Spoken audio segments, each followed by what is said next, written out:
So Le Chiffre is having a big card game in Montenegro. Bond's in, but he needs to take Le Chiffre alive so they can flip him and get the info on all of these people he's dealing with. It's good. I mean, Le Chiffre is interesting. He's a very Bond villain character. He cries blood and he's got that weird eye.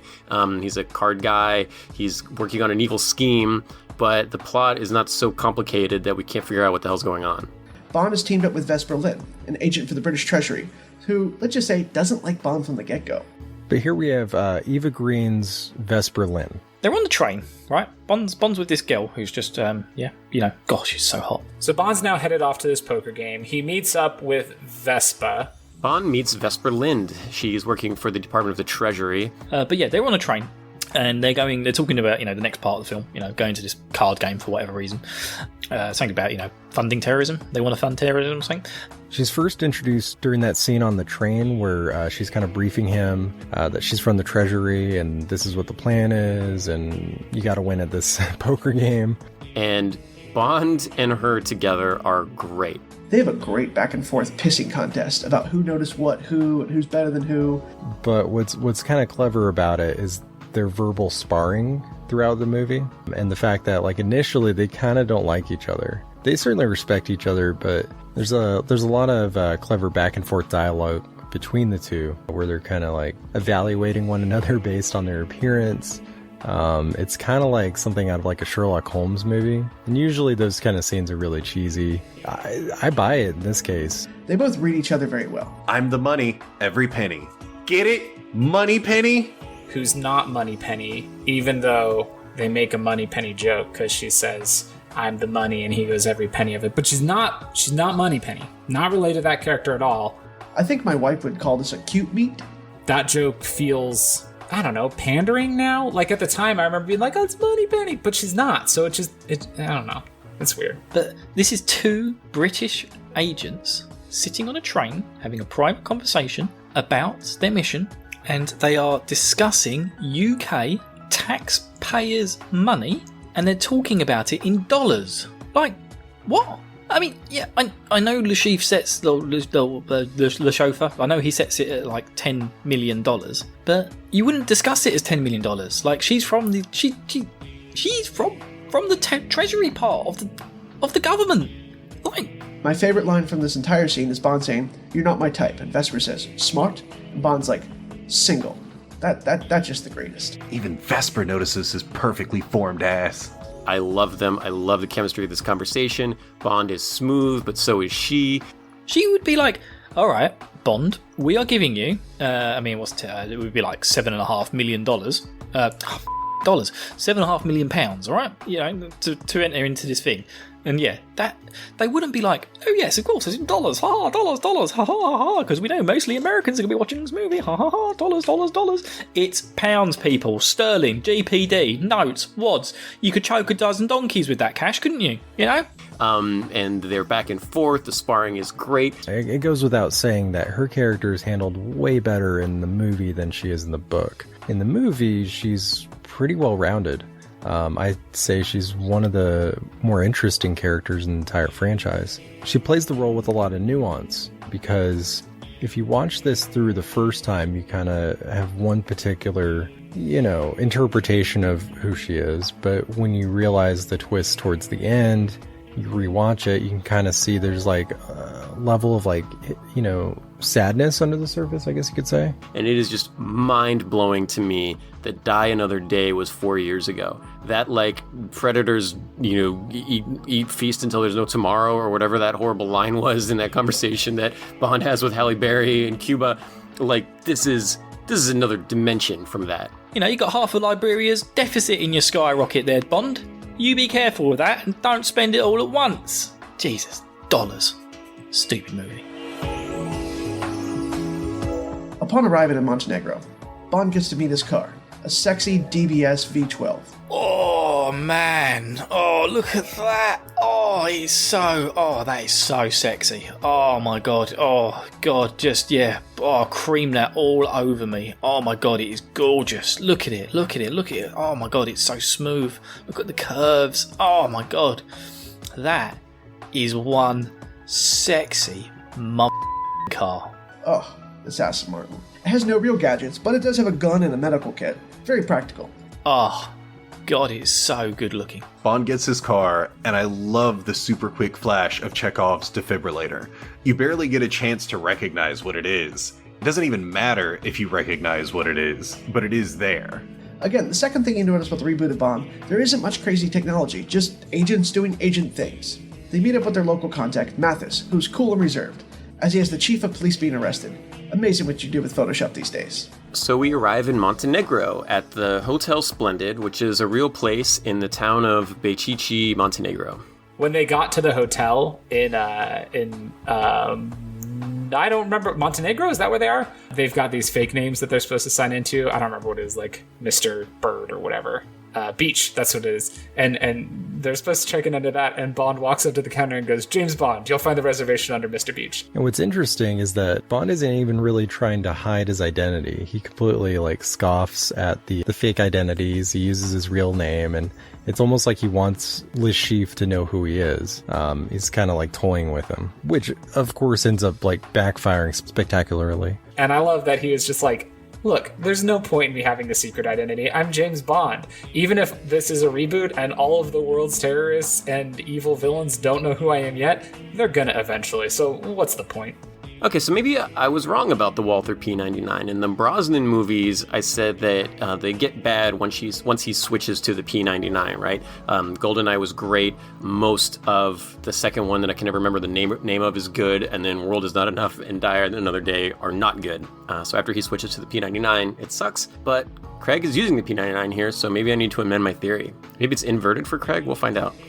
Going back to the overt fighting between Bond and Vesper, he picks her out at dress, which just infuriates her. Speaking of, can we talk about the costume design in this movie? But she had beat him to the punch, getting him a better dinner/tux jacket. That suit is so classic Bond. So one thing that sometimes bothers me in a lot of the older Bond movies is that Bond is always in a tux. It's almost like his super suit. And yeah, I get it, it's iconic, and I do like the fact that Bond does wear a tux. Sometimes it takes me out of the older movies a little bit when he's wearing a tux throughout the entire movie. It just doesn't make sense. It's not practical. I feel like Bond in a tux should be used sparingly. When he does suit up, it has to have a purpose. And I love it because it even shows the progression of Craig already. This is an hour into this movie, and we are now seeing the progression of Craig as Bond in the last hour. So, yeah, Vesper, the gorgeous, gorgeous Vesper, has given him this tailored suit that looks so exactly what you think of when you think of Bond. It is just amazing. It's such a nice suit that he's wearing, and it just goes to show, he started off in this film wearing a Hawaiian shirt and shorts, chasing some guy through the dirty streets of Madagascar, and now he's in high society about to be playing a probably £7.5 million high stakes poker match. And it's all just, the movie makes it all seem so logical and seamless in the way the story has progressed. I thought it was a really smart move to have Bond throughout most of this movie not dressed up. He's wearing very practical clothes throughout, stuff that doesn't really draw a lot of attention to himself. But then, when he goes to the casino, it totally makes sense that he would dress to the nines. And it's tailored. When Bond first puts on the tuxedo with the bow tie and the music, and you hear the notes from the theme kind of creep in, that moment is magical. There are dinner jackets, and there are dinner jackets. This one is the latter. Vesper is so genuinely fun. Plus, she's got some pretty amazing outfits.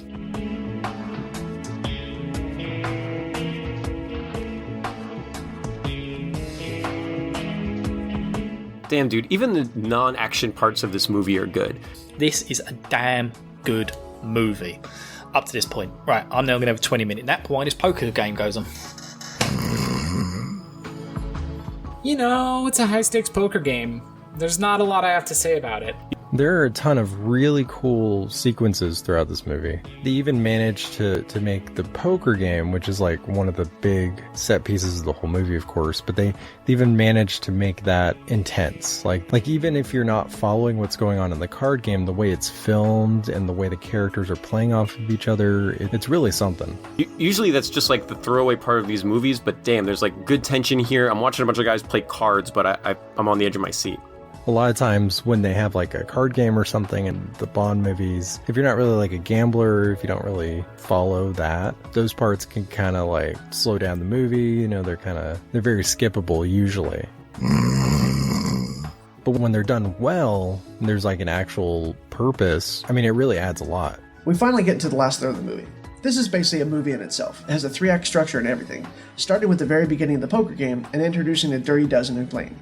The fact that you have like a tentpole action blockbuster and the most thrilling part of the whole movie is a high-stakes poker game, I mean, it's really impressive. And what's crazy is like, you know, each one of these poker chips is like 100,000 or whatever, and they've got like massive stacks. You know, what is it, a 10 million buy-in? This is an insane amount of money. So Bond's just, you know, hanging out there with a bunch of 1%ers. Of note, Madame Wu, seen earlier in the film playing with a sheaf, is also at this table. The Asian lady at the poker table is a repeat. This was the chick in Hong Kong during the cold open of You Only Live Twice.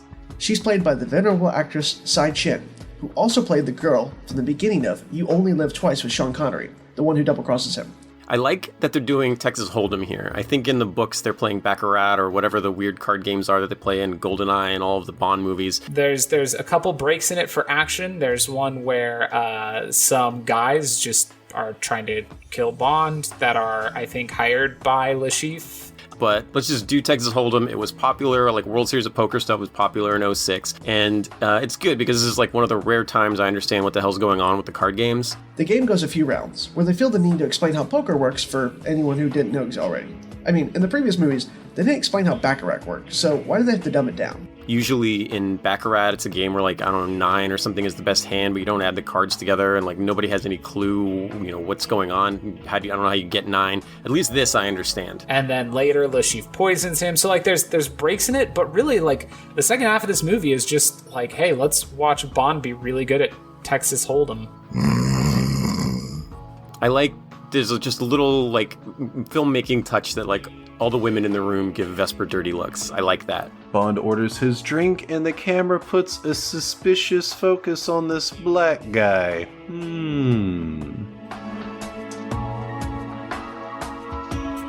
So we get an appearance from the Vesper cocktail. This is a cocktail that was created by Ian Fleming for the Casino Royale novel. Bond orders the most extravagant drink, something he eventually names the Vesper, because of the bitterness going down. But that causes like half the table to order one, pissing off Le Chiffre to no end. Fantastic. And the recipe that Bond gives the bartender is the same recipe that was used in the novel. I will note that the Vesper Martini, 3 measures of gin, 1 of vodka, and 1 of Quina Lillet, which I actually used Cochi Americano to make mine. It's delicious. I wouldn't order it all the time, but it's very crisp. I'm drinking one now as I record. It's 3 measures of Gordon's, 1 of vodka, half a measure of Quina Lillet.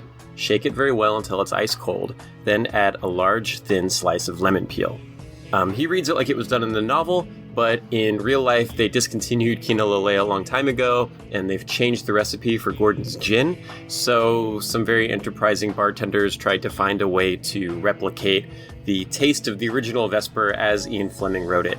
What they've come up with, and I don't know how much of this is like product placement or sponsoring by various companies, but it is 3 ounces of Tanqueray, 1 ounce of Stolichnaya vodka, half an ounce of Lillet Blanc, and 2 dashes of bitters. You put it all into a cocktail shaker, put some ice in there, cap it, shake it up, and then you strain it out into a cocktail glass and garnish it with a twist of lemon peel. So you cut a little peel off of the lemon, you hold it over top, you twist it so that it sprays a little bit of lemon juice in there, throw the whole peel into the drink, you serve it up in a martini glass. I am drinking one as I record this, so if I start slurring my speech later, that's your explanation. And I can report that it is incredibly boozy, which makes sense because you are just basically drinking a glass of straight 80 proof alcohol. But, it's not bad.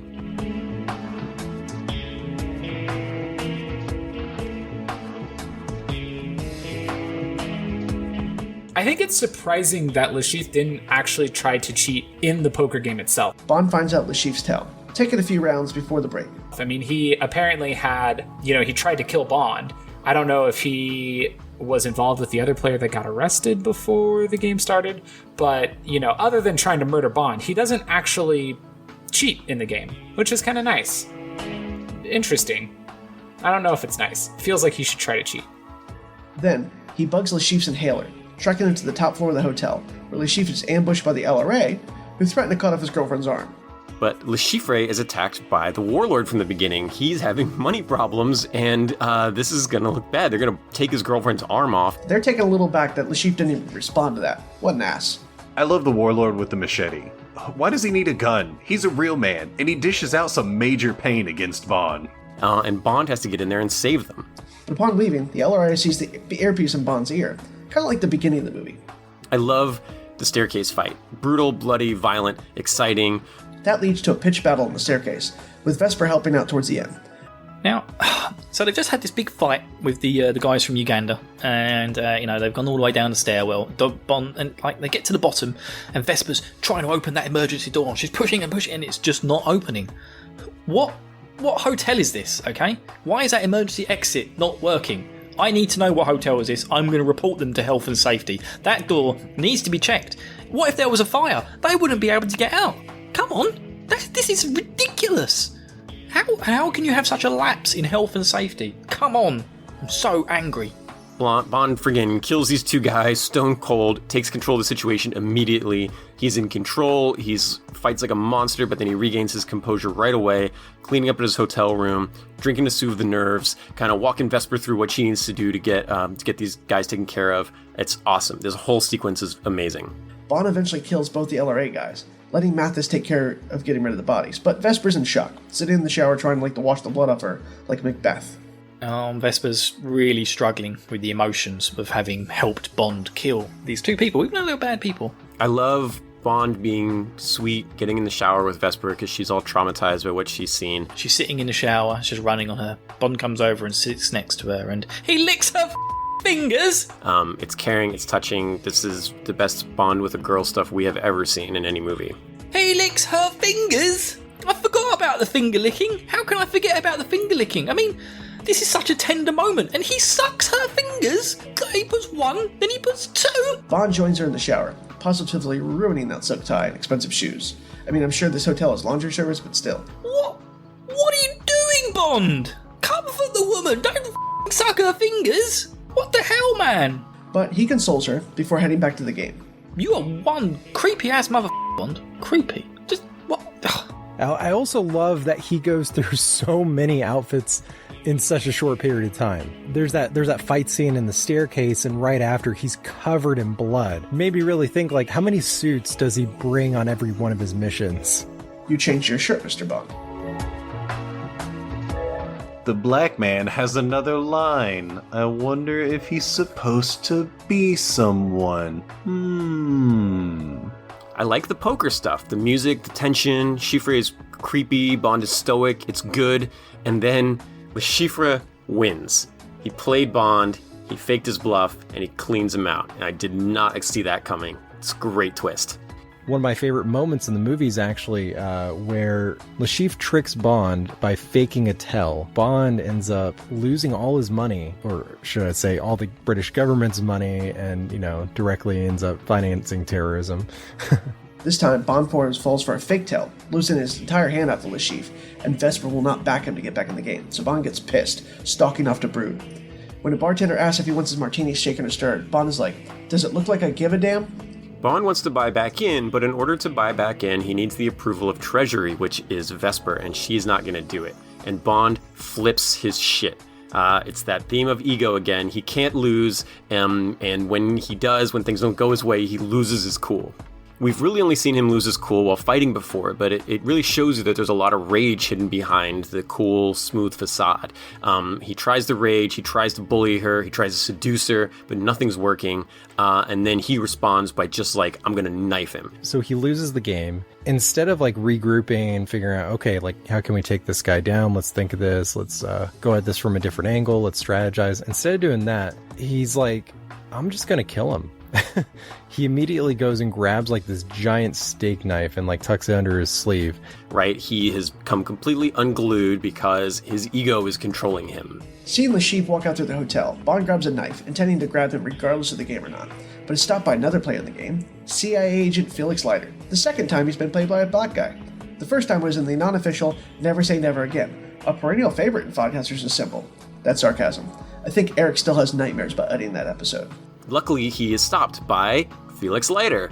And as he's about to go assassinate Lashif and probably go out in a blaze of glory in the process, it's Felix who stops him. He steps in and introduces himself in a very subtle and cool manner, and explains that the CIA is willing to stake him in the game. Bond lost all the money, and oh shit, it's Felix Leiter, who will give Bond the money if he basically works for them.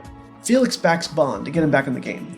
This is another actor playing Felix Leiter, but we've seen this guy before, and we like Felix Leiter. He's the CIA contact, and he's cool. Yeah, I love the way they use Felix in this movie. They introduce him as just another card player at the game, and he's kind of like a background character.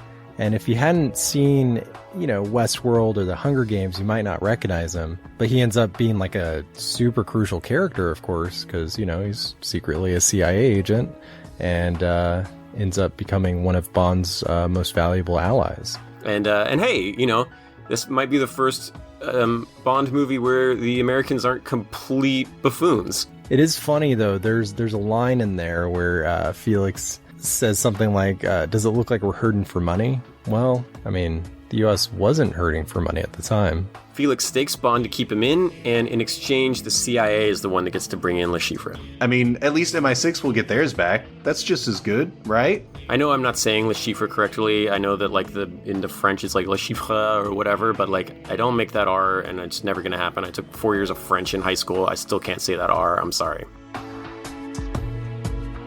Vesper's death stare at Bond after the buy-in is beautiful.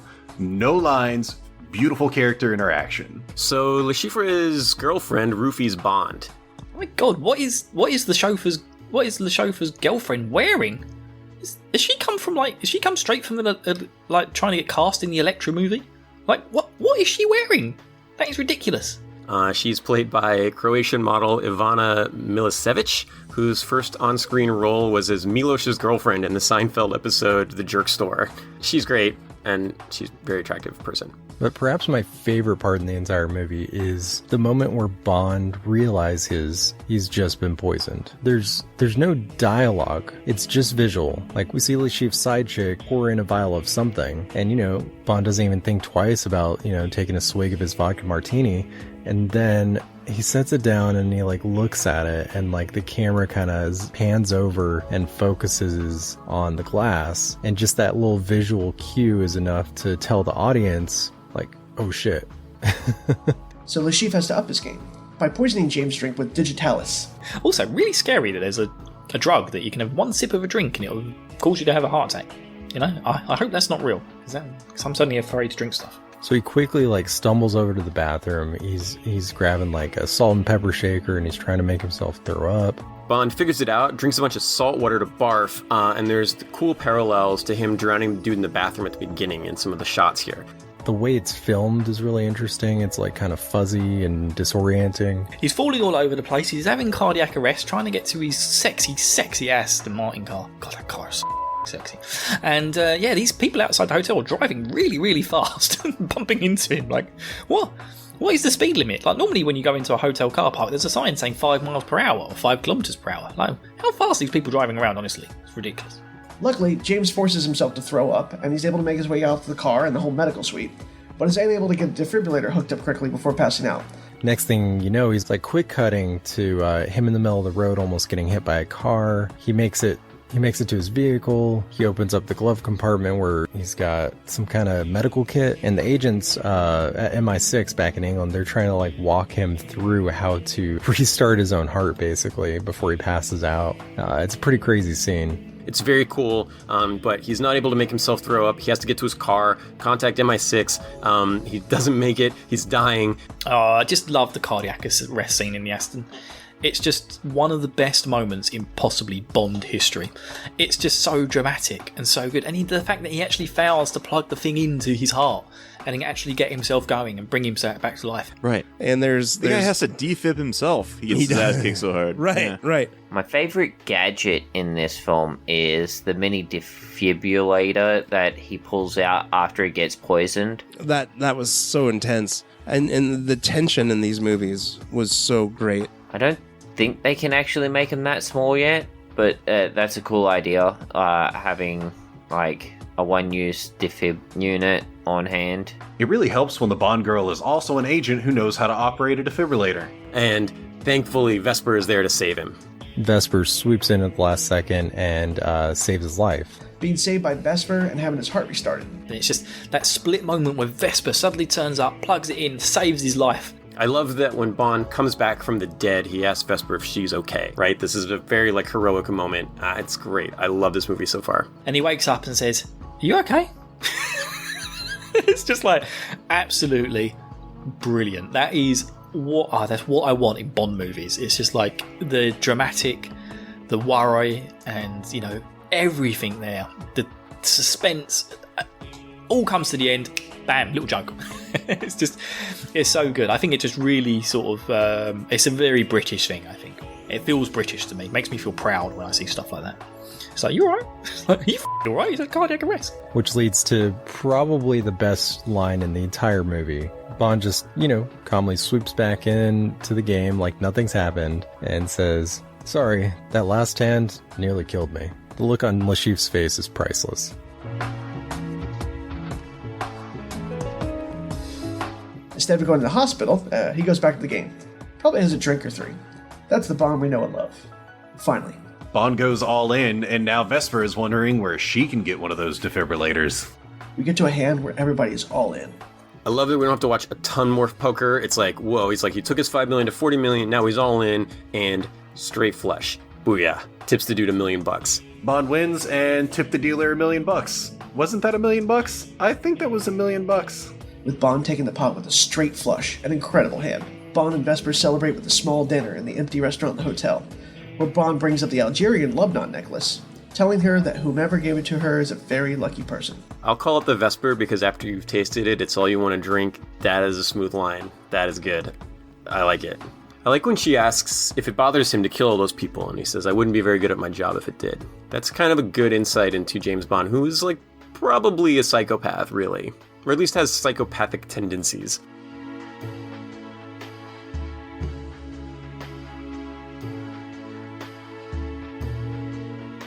After Bond wins the poker game, he and Vesper are celebrating, and then she gets a text from Mathis.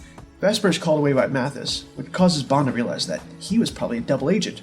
And, oh no, Bond's like, "Mathis, wait a minute, something's suspicious about this. I don't quite understand why he realizes that something's suspicious, but ultimately Vesper's getting kidnapped." Causing him to chase after Vesper, but she's kidnapped in the parking lot. And Bond gives chase in a sexy, sexy car. So, for my favorite villain moment, I've got to say the kidnapping and placing of Vesper in the middle of the road by, I think it's Le Chiffre, to cause Bond to crash his car while he's chasing them. They grab Vesper, and as he's going after her, she's been tied up in the road, and he spectacularly crashes his badass Aston Martin trying to avoid hitting her. And there's this chase scene that's incredibly brief. You're like, all right, here comes the car chase. We haven't had a car chase yet. Here comes the car chase. And the car chase is super brief because they left Vespa lying in the middle of the road. So Bond has to swerve his car out of the way and ends up flipping the dang thing. He's using Bond's friendship with this person against him, but also just puts him on the back foot almost. But middle of the chase, Vesper's left in the road. Bond dodges, flipping the car end over end. It is an intense crash. Not much of a chase scene, but a hell of a crash. It's a great crash scene, very realistic, the sound design's awesome. Oh no, but why? Why? The Aston Martin. It was only driven for 10 seconds, but it was so beautiful. Poor car. This actually was a Guinness World Record stunt, believe it or not. Vesper gets kidnapped, and Bond wrecks the car by not running her over. You see, an older Bond would have handled the car on 2 wheels. This one lost it entirely. Tisk tisk, they don't train them like they used to.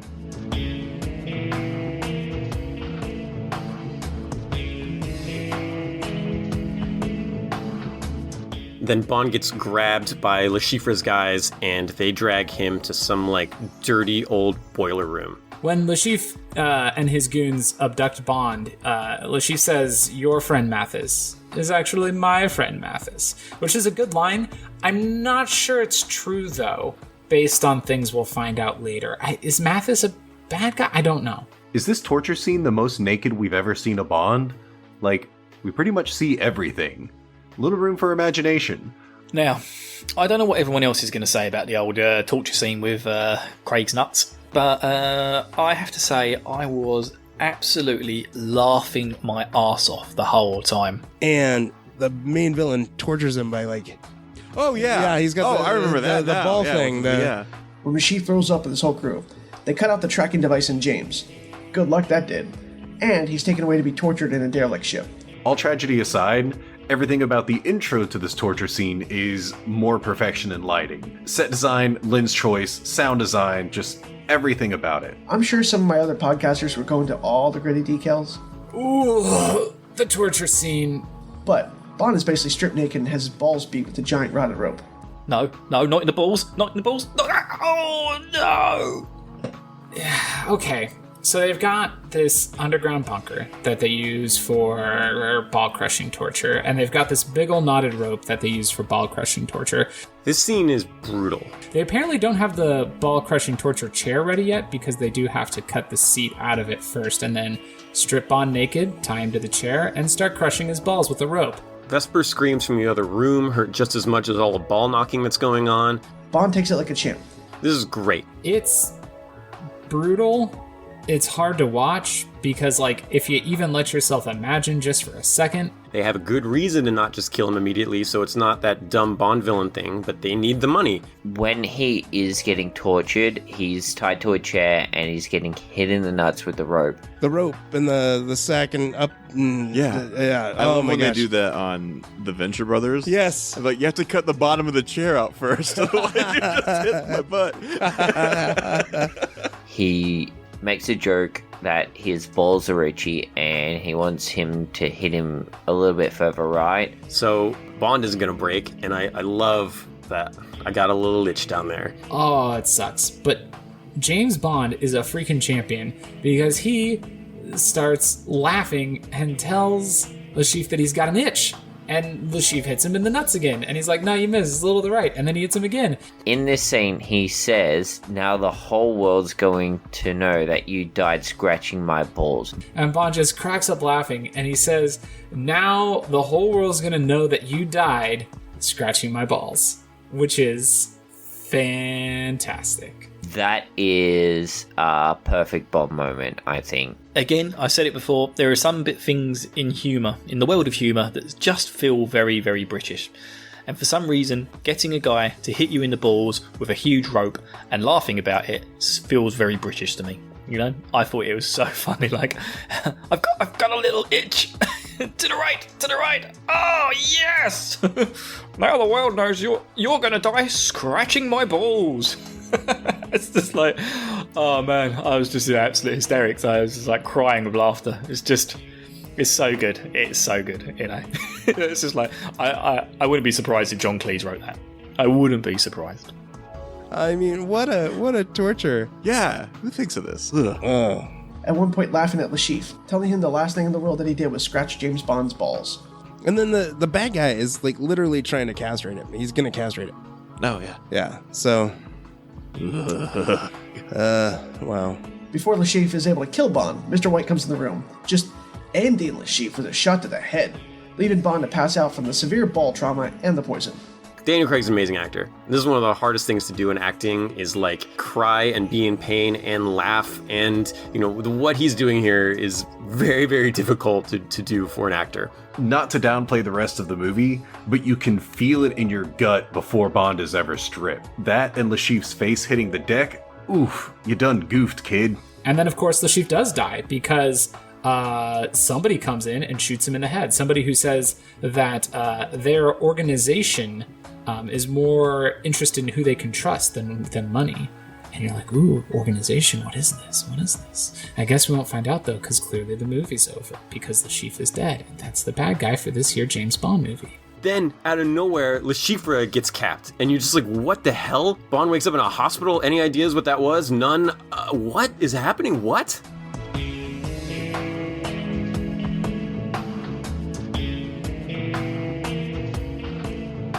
One of my favorite scenes between Bond and Vesper is after the super hard to watch torture scene where Bond's recovering at this villa, and, you know, they kind of let their guard down to one another. God, these two make me feel sick. And it's such like a beautiful little moment. God, what are they talking about? Oh, you stripped me of my armor. The movie kind of slows down, but in a good way, between all the, you know, crazy action. We get the convalescence scene.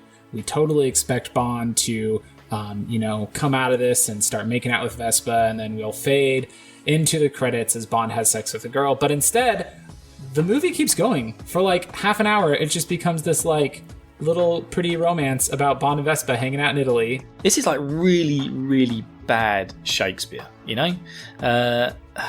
It's just like, it's so disgusting and sickly, and it's really over the top. I just don't like it. I don't like it. Well, what should be happening here is that Bond should come up with a cheeky one-liner and then have sex with her in a boat. End scene, alright? That's what the real Bond would do, and that's where this film has let itself down, I'm afraid. It's got a bit too sentimental. He should be having sex with her in a boat right now, after making a cheesy line about the chauffeur having a bullet in his eye. Alright? I think one of the most interesting things about the way they approached this movie in particular was the love story. I mean, most of the Bond movies do have, like, a relationship in them of some kind. It's usually not a centerpiece of the movie, and most of the time, I wouldn't necessarily call it a love story per se. It's more of a fling. I mean, a lot of the movies, he ends up with, like, 2 or 3 people. When she says, "You'll still be more of a man than anyone I've ever met," that's like, this is like why everybody wants to be James Bond. That's like a thing that you always want girls to say to you, right? Like, they're great together. So, I'm confused. Is his dick still working? And is he really that good with his... Or is he just that good with his little finger? But does it still work? They don't say. I assume it does. Otherwise, how can he have sex with Halle Berry? It's not cheesy or over the top or anything like that. It's great. They're in love. It's believable. Bond's so happy he gets back into like his tiny Euro dude swimsuit again. He wants to quit and run away with her, and you feel it and you understand why.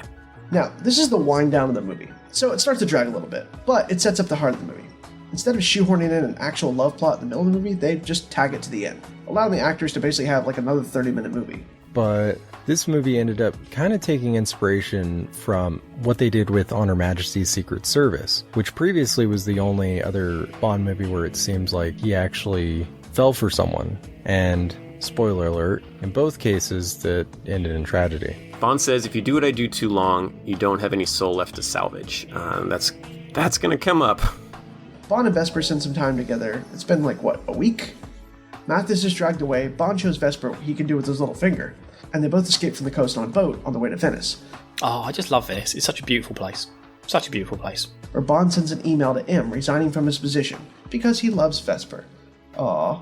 So Bond and Vesper profess their love to one another, and though they've been in a short relationship, I feel it nonetheless. It's a beautiful scene, but it's also deeply tragic. Not only because of what happens later, but because Vesper realizes that she's falling in love with him, but that she has no choice but to betray him. And for Bond, it's the first time he's really trusting another person. He's spent his whole life closed off, emotionally detached. And when he finally lets his guard down, you know, he gets stabbed in the back for it. So it is kind of clever, this whole thing. It's sort of a setup for who he becomes later, right? Like, when you're in his line of work, you really can't trust anyone. The dialogue is great, their interactions so far have been genuine, and now Bond is leaving the service for her, so they can live happily ever after.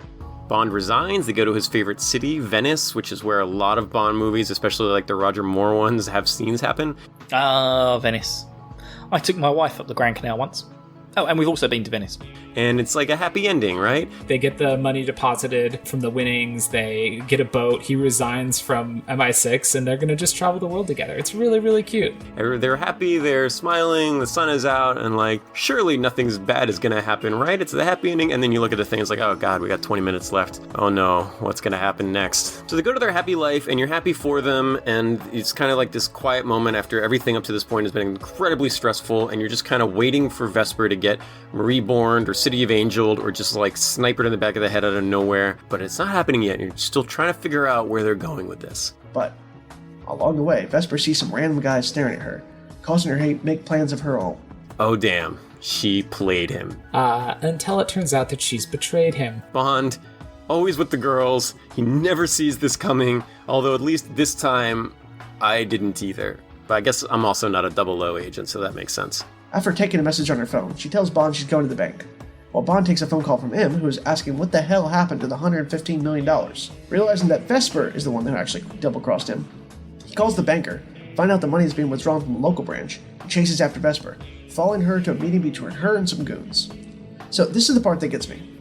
$101 million was in 4 large chests. She's carrying a briefcase that apparently is worth $115 million. Is it filled with like iTunes gift cards or Marcellus Wallace's soul? How could a local branch give her that kind of cash? I have problems getting cash from my normal bank. I'm assuming they don't do Western Union money orders for that large of an amount. This is why I volunteered to be the numbers guy a while back. It's the little inconsistencies that always stand out to me. Vesper leaves Bond, Bond chases after Vesper, and why did these window guards have fully automatic weapons instead of sniper rifles? It seems like low profile is what they wanted up until you get to these henchmen. Oh, they've entered that building. Oh, I've got a sinking feeling. Bond follows her to some creepy old building. We get an awesome callback to that cool shot from GoldenEye of Bond just like patiently hanging back, not blinking while bullets are ricocheting around him. Bond starts to flood the building, and as it's collapsing into the canal, James is running up the stairs. He shocks a dude with a live wire from in a room full of water, nail guns a dude in the eye. A fight breaks out between Bond and the goons in one of those sinking houses in Venice, leading to some gruesome deaths, including a guy get crushed, and then some guy getting a nail gun to the face. Oh, Bond, nail gun to the eye? That's brutal. Oh, man. She actually is working for the baddies. I guess I'm confused about this. And Bond's really pissed about it. There's a cool action scene where he just like drops a whole building in Venice on them because he's so mad about it. And while it's a really cool sequence, when they're in Venice while the building's falling into the water, it seems like maybe that was one of those things where maybe less would have been more. And after all of this, he can't leave Vesper. He's got to save her, even though he knows she betrayed him. But despite realizing that Vesper's a double agent, he realizes that he still cares for her, and she decides that she can't live with herself over what she's done. But no, she throws herself into the water, she holds herself away from him, kills herself by drowning, which is hardcore. But Vesper tells Bond to let her go, as she purposely drowns herself. Despite his best efforts, through just sheer will, he's not fast enough to save her. So I really feel the tragedy in the moment of Vesper dying, and love how modern film has improved in something like an underwater death scene. But you can't ignore how much air Bond is releasing and not dying. Then she dies underwater in an elevator while he is trying to get into the elevator, and the water's crystal clear, which the water in Venice is not crystal clear, especially if you just dropped a building into it, but that's fine. Now come on, Bond. Come on, CPR man, come on. You know how to do this. You know how to do this, Bond. You've got to do it while singing Staying Alive by the Bee Gees. You've got to go, staying alive, pump, pump, pump, pump, staying alive.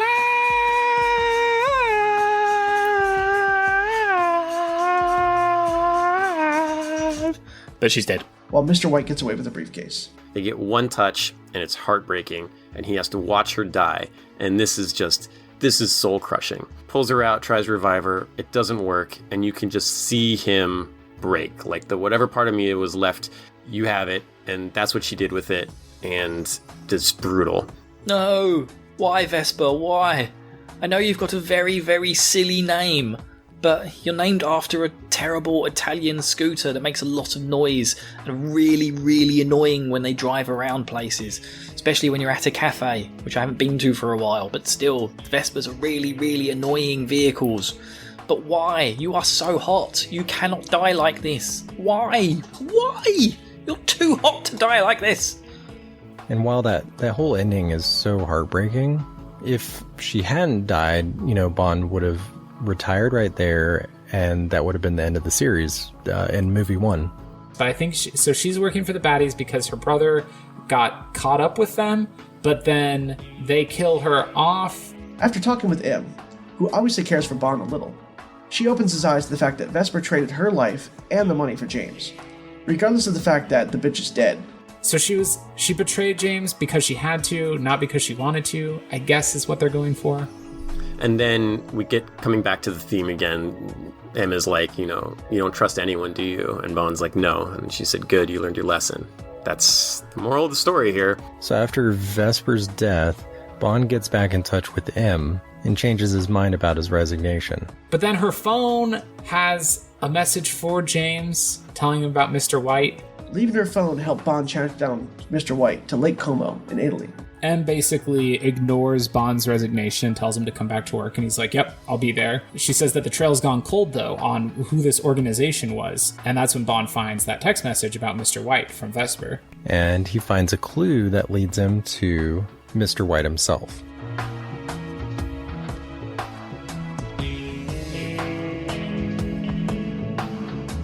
Turns out at the end that Vesper was trying to save her boyfriend, who she believes has been kidnapped by this evil organization. So she had kind of a good reason to be doing this, but Bond does not want to hear it. His armor is up, and he is becoming the James Bond, the stone cold James Bond that we've known and loved for the last 21 movies. The last scene of the movie is another one of the most iconic moments in the entire franchise. It ends in Lombardy in this amazing villa. And the end of the movie is this guy, Mr. White, getting out of his car, looking out over this beautiful waterfront view. Mr. White's getting out of his car, he answers his cell phone. And then he gets a phone call and he answers it. And it's Bond on that line and says, we need to talk. And the guy's like, who is this? And as he's saying, who is this? He gets shot in the ankle. With Bond shooting his leg with a shot from a rifle. And then Bond snipes out his legs from across the bay. Yo! Mr. White got shot in the shin! Guy gets shot in the leg. And then Bond walks up to him as he's trying to crawl into his house. And the camera kind of pans up. Bond walks up, says, we need to talk. And says, the name's Bond. James Bond. The name's Bond. James Bond. And Daniel Craig delivers the famous line, the name's Bond. James Bond. Credits. We end on the James Bond theme, and it's the first time we've heard the James Bond theme the entire movie. It's going over the end credits, and holy shit, what a ride this movie is. And that's where the movie ends. Holy smokes, what a great end to a movie. What a fantastic cliffhanger that basically tells you, James Bond is here, he's in action, he's off on an adventure. And the film ends with Bond, James Bond, and he looks so good. So good in that suit, holding that big old rifle thingy, majiggy. I don't know guns. I don't know guns very well at all. He's holding that big old gun. Yeah, I'm Bond. James Bond. It's just so good.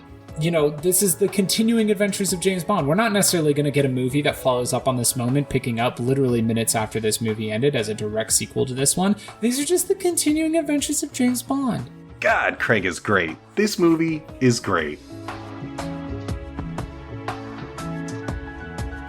Daniel Craig as Bond leaves a lot of moments that just stand out. He's a great Bond. He's calm but angry under the surface. He cares, but he's sarcastic to a fault. I think the ending scene with him just standing, phone in one hand, gun in another, such a great shot. That's how I always remember Daniel Craig. So one of the things that really sets this one apart is that there's kind of a notable lack of gadgets. I do miss gadgets. I do, and that's the one thing about Daniel Craig movies. The less reliance on gadgets, or else they're showing us gadgets that that we could go buy at the Best Buy. Just an iWatch. Right. Yeah. If you go back to Dr. No, though, his original gadget was the silencer for his gun. So I thought it was kind of cool that they kind of went back to that gritty, realistic feel. So I'm okay with putting explosives in the little travel toothpaste and. Yeah. That's the gum that you fold just right and put it on that's Mission Impossible. Hit it. I don't Dang know. it. Who knows? I think they all kind of rip each other off. Yeah, The watch that's a Geiger counter. And Yeah. I guess if I had to pick one, it'd be his Nokia cell phone. It's kind of funny how far we've come in not even 15 years? They didn't even have touch screens back then. That would be my only takeaway from the Daniel Craig movies as a whole, as more gadgets, please. Gotcha. But then, Casino Royale was so good. He gets it. Again, he's just getting his butt kicked. If it's not these African gangsters, it's Lashif's guys, it's other dudes. Lashif's whole arc is great. He always comes off as the genius in the room, but in the end, he's just a scared guy running cons in a world filled with dangerous people. The movie really is all about Lashif. Sure, we get Mr. White as the overall shady guy, but Lashif has it going on. I think one of the better details is they're supposed to be Albanian, and they actually cast a Croatian actress to play the role of his girlfriend, so at least they got the right region, even though she had almost no lines. As much as I want to say that the DBS is, the car, I really like the DB5 that Bond wins the Bahamas. That's his car now, not MI6's or anything. This movie makes you feel things which you don't really feel things when you watch James Bond movies. It's got all of the key components of a Bond movie: romance, action, adventure, spy stuff, gadgets, betrayals, car chases, amazing fight scenes and stuff. But it's all like realistic to a degree where it makes you feel visceral things. Man, I need to watch this movie. Yeah. Because all I remember is playing poker and then defibbing himself and then Lady drowning. I love Vesper. I love Eva Green. I love everything about it. I love the snark and back and forth that she had with Bond. It felt like Tracy all over again. Also, because of that ending, it felt like Tracy all over again. I do like the shadow that she casts over everything, because over the next few movies, it's not just brushed under the rug. And there was that one scene where he lays down in the sand, and when he gets up, there's a bunch of sand all over his back. Yeah. That's all I remember from this film, is those 4 scenes. Well, you should watch it. Okay. This is a 4 for 4. Andy's lock of you should watch this. Okay. Yeah, you won't go wrong, folks. Where do you think this ranks, both as far as Daniel Craig Bond films and Bond films in general? I think it's the second best Daniel Craig Bond film. Okay. So this movie makes it real hard to like have a top Bond film. This and Skyfall, and then for me personally, I still love From Russia with Love. I really do think it's clever the way Daniel Craig and the writers have portrayed Bond in these newer movies as a deeply flawed and broken person. And while the whole movie is nearly perfect, especially as a Bond fan, it does run a little bit on the long side. That third act, it goes on for a little longer than it maybe should. And So far. second best so far. Wow. A little Simpsons moment right there. Yeah. And then I think it ranks fairly high. I've changed my mind. I think this is the best Bond movie. Yeah, there's a lot of crosses and double crosses in this one, and I like it. So interesting thing about this movie is that it's directed by Martin Campbell, who also directed GoldenEye, but Martin Campbell also directed the Green Lantern movie. So yeah, he's got a wide range there. I love GoldenEye because it's just silly fun. I can watch that movie like 200 times and have fun with it. But this movie is like an experience in a good way. But this was such an amazing start. Like, this movie is the sole reason I rekindled my love for Bond. I started getting into the books and the comics. GoldenEye is more fun, but this is like legitimately great filmmaking. I know when we did our last kind of like the intro segment for this project, it's a very awesome project, by the way. I talked about how certain Bond films, they just take a look at the script, they strip everything out, and it's just bare essential like spycraft, Bond being Bond, and in action and location, and that's the big thing about Bond films too, is you're never going to have Bond starting around an office complex for No, it's got to be like an ice hotel.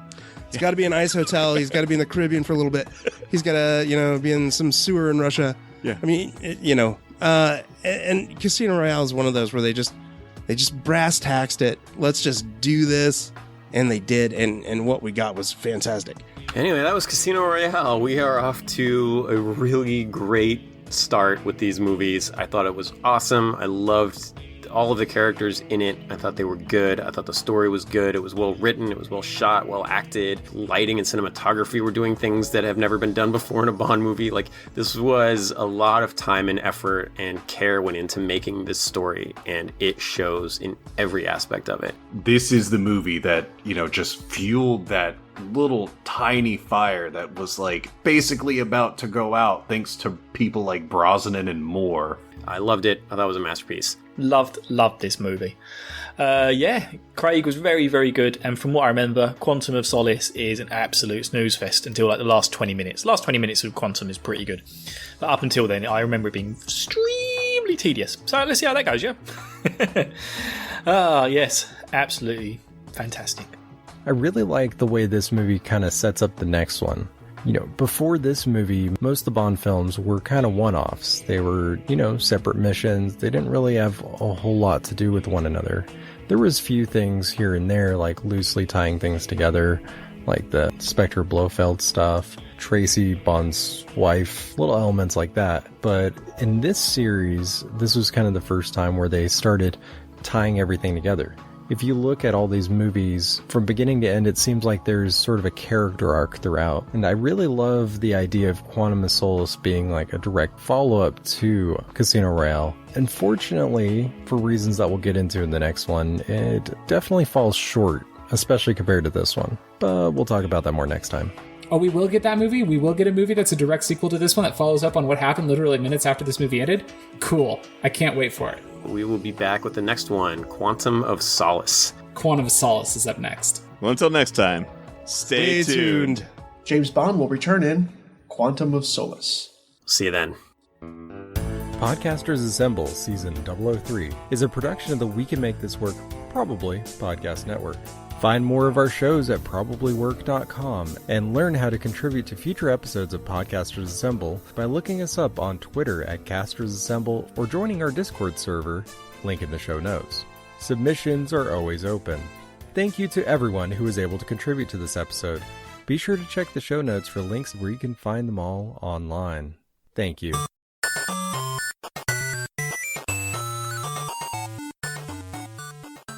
This has been a presentation of the We Can Make This Work Probably Network. Follow us on Twitter at Probably Work for more of our questionable content. Also, we have a website called probablywork.com. Hello, Eric. Is it me you've been waiting for? I can see it in your messages on Discord that you're waiting for my submission. Shit. Forgot the next line. Anyway. Coming back to the Hamas for a debrief, Solange was tortured. Coming back to the Hamas. One of my favorite moments in the movie is actually where Lashif tricks Bond. Now, this is one of my Oh, what's happened there? Sorry, start again. Oh, Keith, we've been through this. James Bond. Bond. We're talking about Bond. Excuse me. James Bond. There's a lot of rules to these movies. It's easy. Say it with me. Bond. James Bond. James Bond. There you go. There we go. Okay. 3 words. It's not hard. All right. But specifically, we're talking Make it about... so difficult. We're talking about Casino Royale. I think I've been calling her Vespa the whole episode. Oops. Hi, this is Gabe Thomas from the podcasts Every Marvel Movie Ever and Every DC Movie Ever. Casino Royale, more like Casino Boring. Podcasters Assemble will return in Quantum of Solace.